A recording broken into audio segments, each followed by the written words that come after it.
थीटाची value -1/2. Please फक्त मला सांगा sin theta is equal to minus sine as it is. Sine कोणाची value 1/2 असते रे? 30 म्हणजेच किती? π/6. हे 30 म्हणजेच π/6. पण प्रॉब्लेम एवढाच आहे, इकडे पॉझिटिव्ह साइन आहे, इकडे निगेटिव्ह साइन आहे. ते निगेटिव्ह साइन हटवायचंय, मग त्यासाठी कोणत्या क्वाड्रंट मध्ये घेऊन जायचंय? थर्ड. प्लीज सो नीट लक्ष द्या.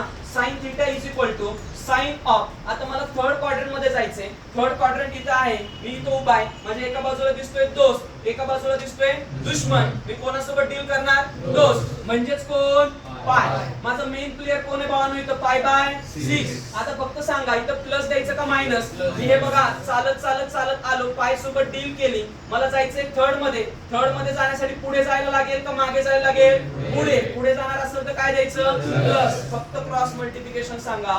साइन क्रॉस मल्टिप्लिकेशन 6π + π 7π/6 म्हणजे थीटाची व्हॅल्यू काय भेटली आपल्याला?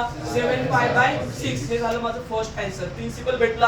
आता कोण शोधायचं आहे? Vice principal. सेकंड आन्सर शोधायचं आहे. ते कोणत्या क्वाड्रंट मध्ये जाते? 4. नीट लक्ष द्या सगळ्यांनी, संस्कृती बाळ लिहायचं नाही. Minus sine as it is. इथं व्हॅल्यू काय लिहिणार तुम्ही? sin π/6. आता ए निगेटिव्ह साइन हटवायचं यार. कोणत्या क्वाड्रंट मध्ये घेऊन जायला लागेल मला त्यासाठी? 4. मग फोर्थ मध्ये मी उभा आहे, एका बाजूला दुश्मन, एका बाजूला दोस्त. कोणासोबत डील करायला लागेल मला? दोस्त. ओके, मेन प्लेयर कोण आहे रे आपला? π/6. आता नीट लक्ष द्या. मी आलो, सरळ 2π सोबत डील केली आणि मला फोर्थ क्वाड्रंट मध्ये जाण्यासाठी मागे जायला लागेल का पुढे?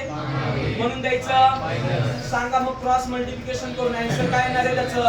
12π - π 11π/6. म्हणून थीटाची सेकंड आन्सर काय भेटला आपल्याला? 11π/6. फिनिश झाला आन्सर. काय डाऊट कोणाला?